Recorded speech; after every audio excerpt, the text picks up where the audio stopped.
Hey everyone, and welcome to this Dota 2 meta-analysis for December 2020. Patch 7.28 is upon us and it has had a major impact on the meta, and in this video I'm going to be going through a number of heroes that are both very high win rate heroes, very low win rate heroes, and also some of the ones that provide the greatest discrepancy between lower MMRs and higher MMRs. This is an overall kind of sneak peek into the meta as it's been changed by the latest update, the Mistwood update, so let's take a quick look. Now, first we're going to start with speaking about the lower MMRs in Herald, Crusader, and Guardian.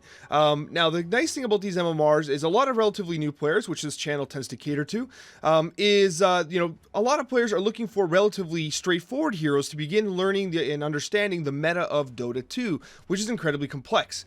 So the number one thing you need to understand here is that Wraith King is the number one hero right now in these win brackets. So in both Crusader, Guardian, and in Herald, the top hero is Wraith King. Now, he has always been a very consistent hero for relatively new players. You'll notice that his win rate kind of starts to slide down as you move up in MMR.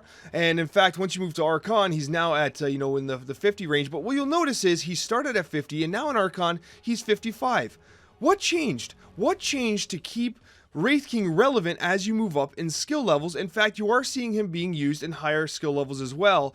He's the 15th highest win rate hero, but still at 53%. You're seeing a very high pick rate there. Literally 13%. People are identifying that Wraith King is a very high potential hero. What changed? Well, I'll tell you what changed. And one of the major reasons why I really like Wraith King... Hey, Wraith King, I'm talking! Someone else was talking in the background too, but anyways, I don't know what happened there. The major reason why Wraith King is a relatively beginner-friendly hero and owns the lower MMRs right now is simply because of Mortal Strike. Let's be very clear. Mortal Strike on a 4-second cooldown provides a 140% crit opportunity. Okay? Guaranteed crit. The reason why this is so important is because every 4 seconds, you're able to more or less ensure you get a last hit. Heroes cannot deny with a 140% crit chance like you can. So therefore, what you can do is you can use that crit opportunity every 4 seconds to either harass heavily the opposing heroes or to secure last hits and therefore increase your creep score. This is very important. Listen, at lower MMRs, part of the problem is efficiency. People miss creep score, they miss last hits, and because of that, they get this snowball effect of not having the net worth that they need to compete later in the game. Wraith King's Mortal Strike ensures that you're able to get those last hits. If you are a position 1 or 3 player, and if you don't know what position 1 or 3 is, I greatly recommend you check out my Hero Rules Dota 2 guide. But if you're a position 1 or 3 player and you struggle with last hits, Wraith King is your answer here, because with Mortal Strike every 4 seconds, you are basically guaranteed a last hit. Right? And if you don't want a last hit with it, you can harass for a greatly increased amount of damage. Not to mention he has a fantastic stun. Right? A great stun, and he has Reincarnation, which is basically like a bonus life for you. And his Aghanim Shard and Scepter are pretty damn good as well right now. He is on the way to perhaps being nerfed, but still one of the best heroes we've got going right now, and that is why he's solidified at the top of the meta in the lower MMR brackets. You start to see him slide a little bit in the mid MMRs, and he is still, while lower in on the Immortal and the Divine bracket, you're seeing his pick rate skyrocket because people are identifying that, wait. We can work around Wraith King right now. He might be one of the staples of this meta, so keep an eye out for that. Now, another interesting thing I want to identify here is there are a number of other heroes here that are kind of on their way up. Ogre Magi is another. Ogre Magi has been a hero that I've identified very frequently as being very beginner friendly. So if you're playing position 5, for instance, or 4, and you want a relatively straightforward hero, you can get a 55% win rate on Ogre Magi. He's absolutely fantastic. He's picked and banned in many games, so he's hotly contested in lower MMRs. But you know what? That remains consistent as you move up as well. He's still being picked very consistently in Archon. Even as you move into Ancient and Divine, you're still seeing him picked very frequently, right? 20% of games. And as you move into Immortal, he does drop down a little bit here at the 16%. But Ogre Magi is still a defining hero here. Now, Spectre's on their way down. We'll talk about Crusader for a second here, but what you're seeing here, Spectre dropping 2%. You're seeing Spectre's pick rate used to be about 17%, now dropping to 14%, down 3. You're seeing that people are identifying that Spectre is weaker. The major thing with Spectre was that her laning stage was greatly impacted.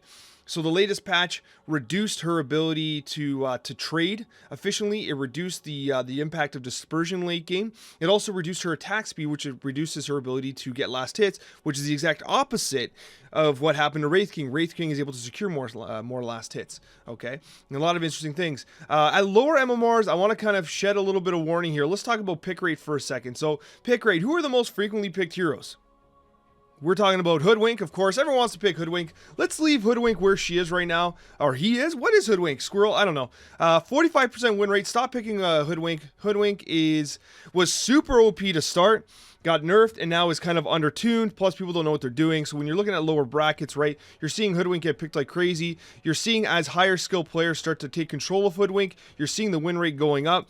But as you move into Ancient and Divine, you're still not seeing 50%. Hoodwink is a trap. Play Hoodwink if you want to have some fun, but not for MMR, because Hoodwink is a pure trap. Now, the other thing is Pudge. Pudge is now above 50% finally. Pudge's laning stage has been improved with his increased armor and his increased damage. So you're seeing some more utility out of Pudge. Starting to drop a little bit as you move into higher skill brackets, mainly because people know how to work around his hook. If you see a Pudge on the other team, you know how to work around him. They counter him very effectively with wards and whatnot. Lower MR players are just going to sit there and take the hook to the face and go into the tower. So that's why you're seeing a reduction in Pudge. Now, the biggest bait hero right now is Sniper. Sniper is picked in 27% of matches and has a sub... hold on. Hoodwink is bigger bait, but other than Hoodwink, Sniper. And Sniper's been buffed steady. And I said this in my patch analysis that a lot of people don't realize this, but Sniper is a trap hero because they are very frequently picked, and Sniper isn't that strong. And in fact, the Sniper's concussive grenade has even been improved as well. But you're seeing a situation where Sniper's win percentage isn't even 50%. It's even gone up because of the buffs to Sniper. 30% of games, Snipers is losing most of their games, so bear that in mind.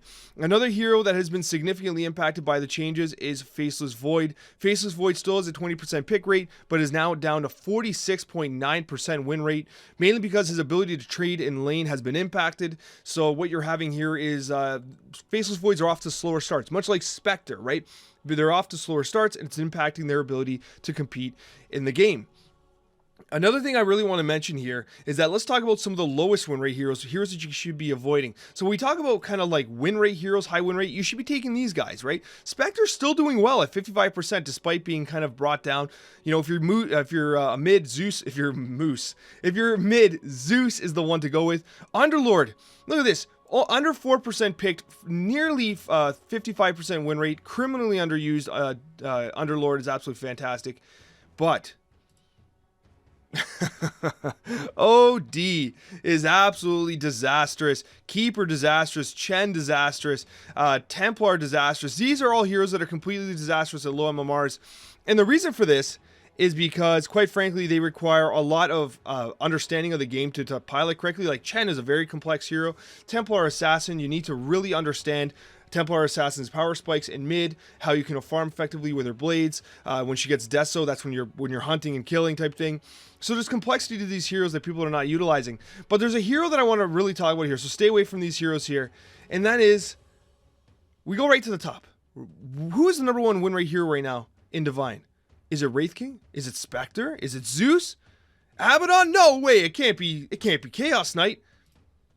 No, it's Lycan. Lycan is the top, and Lycan has a 58% win rate, almost 60%. Lycan is getting banned like crazy. Lycan is being picked like crazy. It's on the rise, and Lycan's win rate is through the roof. Wait a minute. Why don't we see Lycan here? Where the hell is Lycan? I don't see Lycan in the lower MMRs. Where is Lycan in Herald? Let's go to win rate and drop it down. Let's scroll a little bit. There he is, conveniently out of sight, 44%, previously 40%. Now this is something I really want to highlight here. Lycan at Herald, at lower MMRs, has a 40 to 44% win rate, but despite all his buffs, increasing his win rate by 4%, he is still at 44% at Herald. And then when you move to Divine, literally, he is number one, 58%. That is a 14% difference between Divine and Herald. And that goes to show you that when you're a relatively new... This is why this channel exists. When you're a relatively new player, okay? There is so much to Dota 2 than just picking the meta heroes and just trying to do what the pros are doing. Okay? There is so much more to this game than that. And until you fully grasp the complexity of that, of what is Dota, like, I don't play Lycan because he's a very challenging hero to play. Very challenging hero. But in the hands of a true expert, you see what Lycan can do at a 58% win rate. And you see in the hands of someone who is not as experienced what happens. 40 to 44% win rate.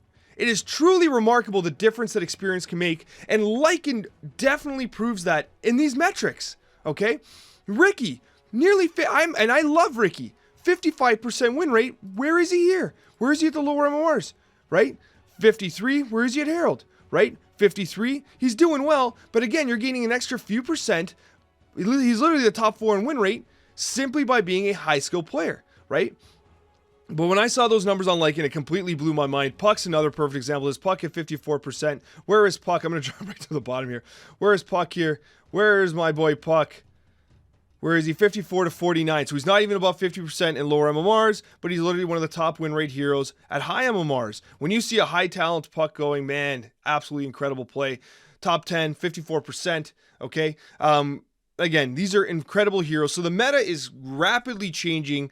I still expect updates to be being done to the items, right? We're not talking about items here. We're talking about heroes. Now, bear in mind, a lot of these heroes are impacted by items, right? Like the Mage Slayer impacts Ricky, right? The Shard impacts, the new Shards have impacted Lycan greatly. Part of the reason why Lycan has been so successful is because Lycan's Shard effects are fantastic, right? His Shard, he summons creep waves to include an uncontrollable wolf. That is awesome. That's awesome. It allows him to split push in a way that he could never do before.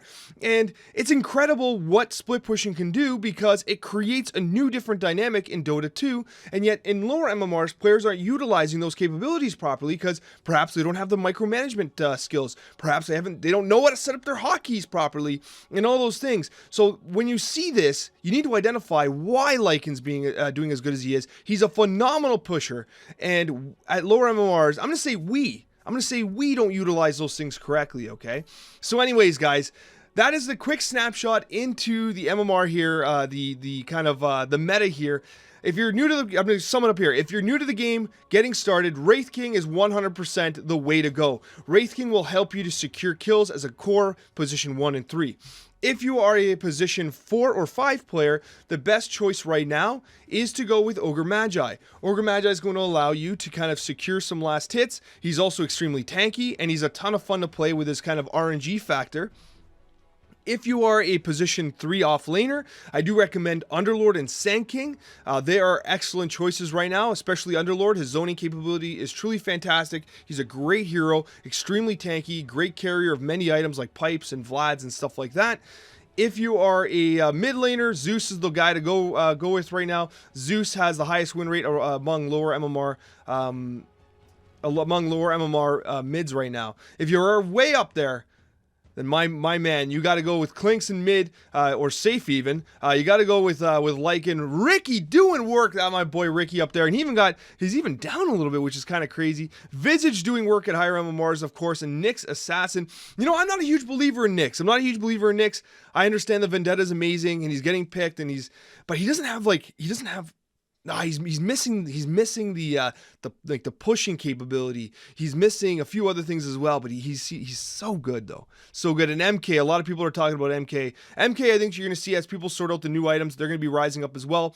MK, the major thing with Monkey King here is that what you're seeing a major use of his Agnums. It's absolutely unbelievable, right? And his Tree Dance, the Shard's fantastic. It actually got nerfed so that he Hey, come on. That's rude. I'm speaking.